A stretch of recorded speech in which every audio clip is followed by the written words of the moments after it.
السلام عليكم اعزائي المشاهدين، اهلا بيكم في فيديو جديد ومراجعه فيلم جي 20. فتابعوا معايا الفيديو، ما تنسوش تدعموني تعملوا لايك وشير وتاكدوا ان انتم مشتركين في القناه ومفعلين الجرس عشان يوصلكم كل جديد.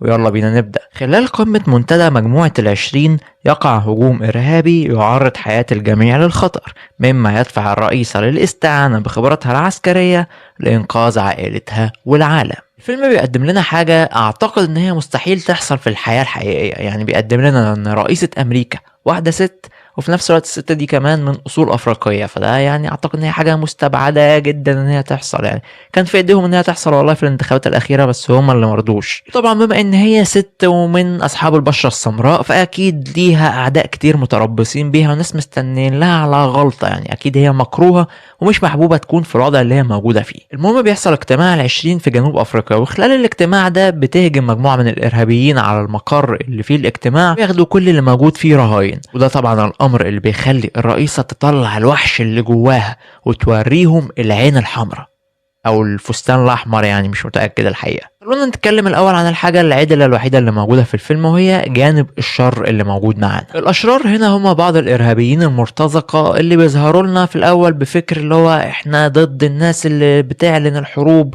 واحنا كنا البيادق اللي انتوا بتلعبوا بيها ومش عارف ايه والكلام اللي هو ايه باين لك ان الناس دي اصحاب قضيه ومحتاجين الدعم والكلام ده كله. ولكن مع مرور احداث القصه بيبان الغرض الاساسي بتاعهم ان هم شويه مرتزقه معاهم عملات رقميه مشفره، عايزين يقضوا على اقتصاد الكوكب كله عشان العملات بتاعتهم دي سعرها يكون في العالي ويقدروا ان هم يبقوا اغنياء جدا. وهو ده الارهابي الصح، هو الشخص اللي دايما بيظهر لك ان هو عنده خلفيه بعيده عن الفلوس، انما غرضه الاساسي بيكون فلوس. الارهابي ممكن يبين لك ان هو شخص عنده نزعه دينيه او ان هو بيدور على حق، يعني لازم يبان لك في الاول ان هو بيدور على حق ما، اللي هو حاجه عنده قضيه بيحارب عشانها، لكن في النهايه هو مجرد شخص بيجري ورا الفلوس بس مش اكتر. والحمد لله في الفيلم ان يعني الارهابي كان استرالي وراجل اجنبي بعيد كل البعد عن الارهاب والصوره النمطيه المتعارف عليها. نكمل بقى في باقي جوانب الفيلم. الفيلم هنا فيه شخصيات موجوده معانا فيه، هي يعني مش شخصيات رئيسيه ولكن هي موجوده معانا على مدار الاحداث. الشخصيات دي انا مش عارف ازاي ناس بالشكل ده ممكن يبقوا سياسيين او ليهم اي علاقة بالسياسة من قريب او من بعيد. شوية عالم مع تيه، يعني ما يدخلوش اصلا من الباب بتاع المكان اللي فيه الاجتماع ده، مع ذلك بتلاقيهم موجودين والمفروض ان هم في مناصب مرموقة. فانا مش عارف ازاي الشخصيات بالعته ده المفروض انها تبقى سياسيين. يعني انت دلوقتي في الفيلم عايز تبرز الشخصية الابرز بتاعتنا وهي رئيسة امريكا، عايز تبين ان هي حد يعني شديد وصلب وقد الموقف. مش شرط عشان تبين ده تطلع باقي اللي معاها عاهات، لا يعني ممكن تطلعهم برضو بيفهموا شوية، ناس اصحاب قرار نوعا ما، مش كل حاجة تبقى هم مجرد تابعين. ومش بس كده كمان، لا ده تابعين تافهين واغبياء. واما عن الجانب الحواري في الفيلم، فالجانب الحواري كان ضعيف جدا جدا جدا، فيما عدا لحظة واحدة في الفيلم بس. يعني ايه الشخصية الرئيسية معانا اللي هي رئيسة امريكا بتقف وتتكلم مع نفسها بصراحة، دي الحالة الوحيدة اللي كان الحوار فيها حلو.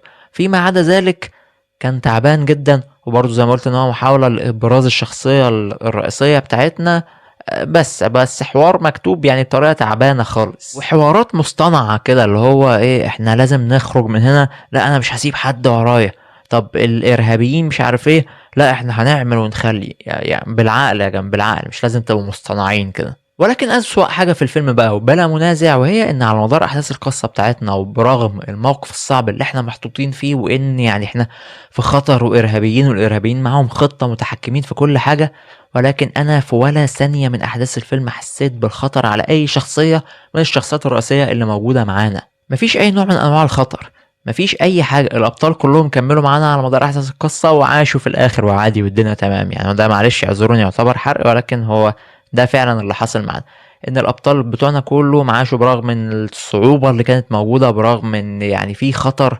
برغم الارهابيين، ولكن محدش زي ده يقدر يقف قدام امريكا ولا اي حد تابع امريكا. مفيش هنا في الفيلم اي نوع من انواع القلق والتوتر خالص. ونتكلم دلوقتي عن الاخراج. بالنسبه للاكشن فكان في بعض مشاهد الاكشن الكويسه، مش افضل حاجه طبعا، ولكن يعني هي مرضيه لو انت بتتفرج لمجرد الاكشن بس، فعادي يعني هتبقى مبسوط.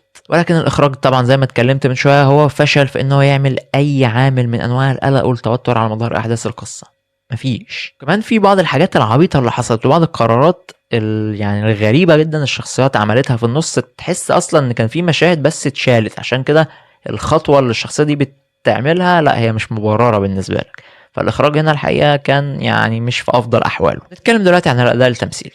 فيولا ديفيز واحدة من النجمات الكبار جدا اللي يعني اثق فيها دايما في اي عمل، ولكن هنا هي كانت بتقدم اداء تمثيلي كويس بس مش في افضل احوالها. يعني شفناها في حاجات كتيرة قبل كده وكانت افضل من ده بكتير، لكن هي في الفترة الاخيرة بدأت تاخد طابع المرأة القوية، المرأة الصلبة، المرأة الاكشن. انا مش عارف بقى هي هتكمل في حقبة الاكشن دي ولا ناوية تطلع في حاجات تانية. انتون ستار هنا هو عبارة عن هوملاندر ولكن بدون قوة خارقة، نفس الإحساس، نفس الطلة، نفس الكاريزما اللي موجودة. هو هوملاندر ولكن سحبوا منه القوة الخارقة، حتى نفس الشعر، مع انه هو في هوملاندر اصلا مش شعره يعني، بس هو برضو خد نفس ستايل الشعر معاه موجود. تقييمي للفيلم هو 5/10. الفيلم ده انا ارشحه للمشاهدة بسبب حاجة واحدة بس، وبسبب ان في حاجة هنا عمرك ما هتشوفها في اي حاجة تانية ولا هتشوفها في الحقيقة، وهو ان رئيسة امريكا واحدة ست ومن ذات اصول افريقية. وبس كده اعزائي المشاهدين، يكون خلص فيديو النهارده. ما تنسوش تدعموني وتعملوا لايك وشير، واتاكدوا ان انتم مشتركين في القناه ومفعلين الجرس عشان يوصلكم كل جديد،